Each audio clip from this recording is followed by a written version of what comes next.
तो all exam guide गुरु के YouTube channel पर मेरा नाम है सुजीत पांडे और मैं आप सभी का बहुत बहुत स्वागत करता हूं। दोस्तों, यहां पर आपके लिए लेकर आ गए हैं 30 सुपर फास्ट क्वेश्चन, छोटा पैकेट बड़ा धमाका। 30 में से आपको टारगेट दे रहा हूं आज एक नया, केवल 10 प्रश्न सही करना है। कितने? सिर्फ 10 प्रश्न। यदि आपने अच्छे से पढ़ाई करी है तो 10 तो बन ही जाएंगे मेरे हिसाब से। तो पूरे 30 अटेंड करो, देखते हैं किस किस से 10 प्रश्न सही होते हैं। करते हैं स्टार्ट वीडियो को। पहला क्वेश्चन देखिए, निम्नलिखित में से कौन सी नदी अरब सागर में गिरती है? तो यहाँ पर जो ऑप्शंस दिए गए हैं उनमें से आपका सही आंसर हो जाएगा तुंगभद्रा नदी। ऑप्शन नंबर ए अरब सागर में गिरती है। तुंगभद्रा दक्षिण भारत में बहने वाली एक नदी है और ये कर्नाटक और आंध्र प्रदेश में बहती है। क्वेश्चन नंबर 2 देखिए, ये रहा आपकी स्क्रीन पर। इनमें से कौन सा जो है पिडमोंट पठार का एक उदाहरण है? अब पिडमोंट पठार क्या होते हैं ये मैं आपको आंसर देने के बाद बताऊंगा। तो पिडमोंट पठार का उदाहरण है आपका मालवा का पठार। और पिडमोंट पठार जो होते हैं वह ऐसे पठार होते हैं जिनकी एक तरफ पहाड़ होता है और दूसरी तरफ फ्लैट होते हैं। तो मालवा का पठार ऐसा ही पठार है, पिडमोंट टाइप का। क्वेश्चन नंबर देखिए 3, इसमें आपसे पूछा गया है कि भारत में चीनी उत्पादन और खपत के बारे में कौन सा कथन सत्य है? तो यहाँ पर आपको जो कथन दिए गए हैं उसमें से आपको बता दूं ऑप्शन नंबर बी, मतलब भारत दुनिया का सबसे बड़ा चीनी उपभोक्ता है। ऑप्शन नंबर बी यहाँ पर बिल्कुल राइट आंसर हो जाएगा। याद रखिएगा, भारत दुनिया का सबसे बड़ा चीनी उपभोक्ता है, लेकिन चीनी का सबसे बड़ा उत्पादक ब्राजील है। ब्राजील को क्या कहा जाता है? कटोरा, चीनी का कटोरा है ना। अगला क्वेश्चन देखिए, शुगर बाउल कौन सा प्रदेश म्यांमार के साथ सीमाएं साझा नहीं करता, मतलब म्यांमार से नहीं जुड़ा हुआ है? ऑप्शन है असम, अरुणाचल प्रदेश, नागालैंड और मणिपुर। इनमें से आपका असम जो है वो नहीं लगा है म्यांमार से। अरुणाचल प्रदेश है, नागालैंड और मणिपुर ये सभी आपके म्यांमार से जुड़े हुए हैं, याद रखना, ठीक है।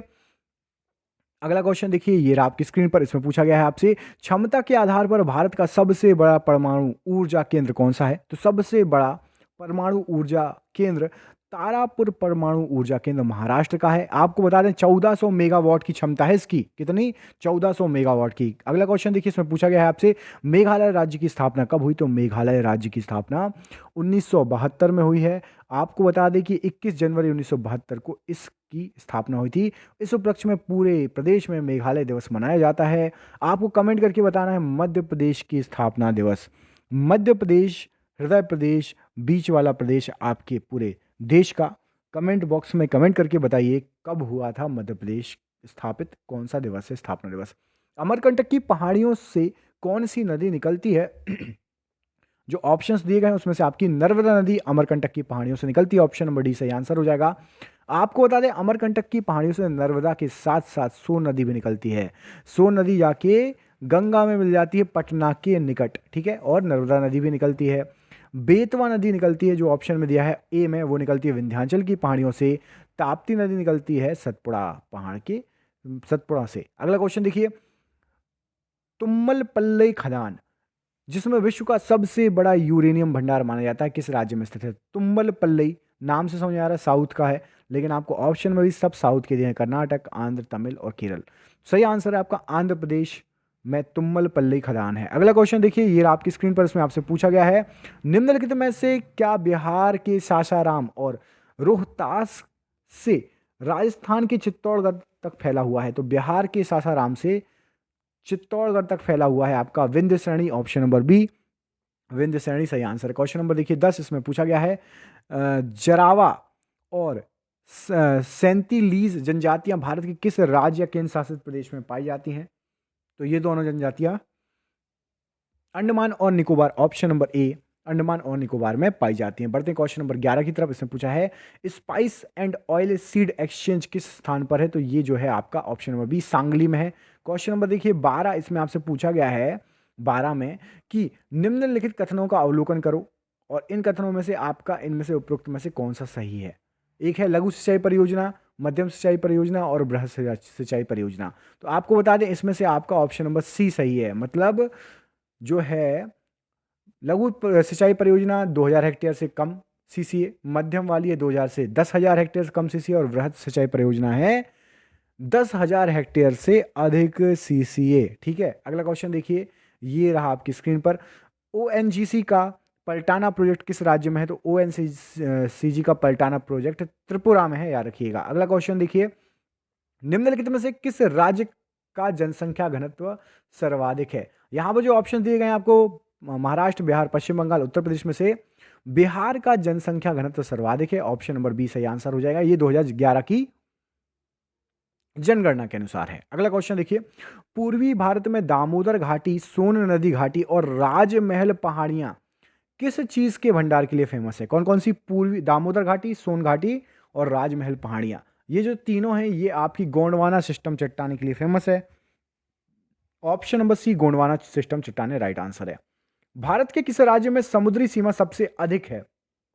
ये बिल्कुल इजी क्वेश्चन है। इसका सही आंसर आप सभी को पता है, Gujarat. Option number A, Gujarat का समुद्री सीमा 1214.7 किलोमीटर है। कमेंट करके बताना है किस राज्य की समुद्री सीमा सबसे कम है। मैंने कई बार ये क्वेश्चन पूछा है, बहुत इजी है, एग्जाम में कई बार पूछा जाता है। किस राज्य की समुद्री सीमा सबसे कम है? कमेंट बॉक्स में कमेंट करके बताइए। भारत का सबसे गहरा बंदरगाह कौन सा है?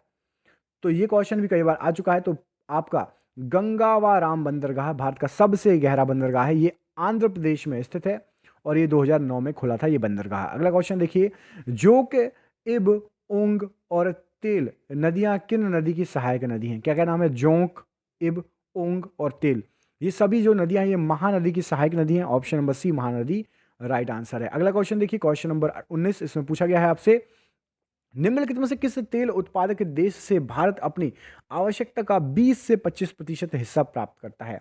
तो यहाँ पर जो ऑप्शंस दिए गए हैं उसमें से नाइजीरिया से भारत तेल लेता है सबसे ज़्यादा, 20 से 25%, याद रखिए। क्वेश्चन नंबर 20 देखिए, भारत का सबसे बड़ा पेट्रोकेमिकल परिसर किस राज्य में स्थित है?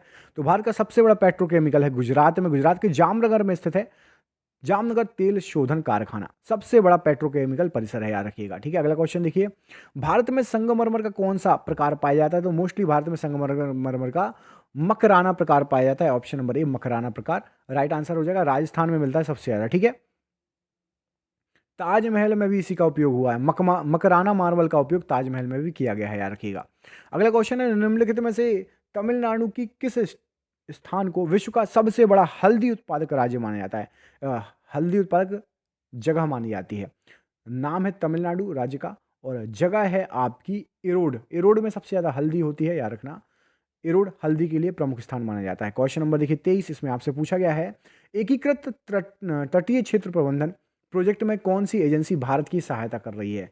तो एकीकृत तटीय क्षेत्र प्रबंधन, पहली बात तो ये याद रखना है, इसमें भारत की सहायता कर रही है WB। WB मतलब वर्ल्ड बैंक, वर्ल्ड बैंक मतलब विश्व बैंक। अगला क्वेश्चन देखिए, ये आपकी स्क्रीन पर, इसमें आपसे पूछा गया है, राउरकेला का नाम खनिजों के लिए प्रसिद्ध रूहर वैली से लिया गया है। रूहर वैली किस देश में स्थित है? तो रूहर वैली आपकी जो है वो जर्मनी में स्थित है। जर्मनी राइट आंसर हो जाएगा। अगला क्वेश्चन देखिए, क्वेश्चन नंबर 25, माही नदी किस में जाकर गिरती है? तो माही नदी खंबात की खाड़ी में जाकर गिरती है। माही नदी मध्य प्रदेश के विंध्य पर्वत श्रृंखला से निकलती है और यह मध्य प्रदेश, राजस्थान, गुजरात में बहने वाली और बाद में खंबा नदी में खंबात की खाड़ी में गिर जाती है, याद रखना। ठीक है, क्वेश्चन नंबर 26 देख लेते हैं, निम्नलिखित में से कौन सा वनस्पति प्रकार मानसूनी है? तो उष्ण कटिबंधीय पर्णपाती वन, ये मानसूनी प्रकार के वन कहलाते हैं। क्वेश्चन नंबर देखिए 27, किस पड़ोसी देश के साथ भारत की थल सीमा जो है 4000 लगभग किलोमीटर की है? तो पड़ोसी देश है बांग्लादेश और 4000 किलोमीटर की लगभग भारत की सीमा है। क्वेश्चन नंबर 28 में पूछा गया, निम्नलिखित में से भारत का सबसे छोटा जिला कौन सा है? तो भारत का सबसे छोटा जिला Mahe, option number C right answer हो जाएगा। आपको बता दें माहे भारत का सबसे छोटा जिला है। यह वैसे तो केरल के निकट स्थित है परंतु इसका प्रशासनिक नियंत्रण पौंडीचेरी के पास है माहे का। क्वेश्चन नंबर 29, इसमें पूछा गया, दक्षिण भारत में स्थित बाबा बुदन पहाड़ियां किस अयस्क के लिए प्रसिद्ध हैं? तो बाबा बुदन पहाड़ियां लौह अयस्क के लिए प्रसिद्ध हैं। और ये आज का आपका आखिरी क्वेश्चन, इसमें आपसे पूछा गया है कि निम्नलिखित में से किसे भारत का पावर हाउस कहा जाता है? क्या कहा जाता है? भारत का पावर हाउस। अब मैं इस क्वेश्चन को देता हूं आप पे छोड़, आपको करना है इस प्रश्न का आंसर कमेंट बॉक्स में कमेंट करके। राजस्थान, महाराष्ट्र, उत्तर पूर्वी भारत या उत्तर प्रदेश और उत्तराखंड भारत का पावर हाउस? दीजिए अपने आंसर कमेंट बॉक्स में, कमेंट करके बताइए किस किस के 10 प्रश्न सही गए 30 में से। जरूर कमेंट करिएगा। वीडियो अच्छा लगा हो दोस्तों को भेजिए। हमारे चैनल पर और भी वीडियो हैं, हमारे चैनल पर विजिट करिए। यदि आपको जितने प्रैक्टिस सेट चाहिए, पिछले 3 साल से कंटिन्यू 50-50, 100-100 क्वेश्चन के बहुत सारे प्रैक्टिस सेट हैं। आपको हमारे चैनल पर 20,000 से अधिक एमसीक्यू और वन लाइनर मिल जाएंगे। तो लगाइए, अपना टेस्ट दीजिए, अपनी पढ़ाई बहुत अच्छी कीजिए। बहुत बहुत धन्यवाद दोस्तों, आपका दिन शुभ हो। बहुत बहुत धन्यवाद।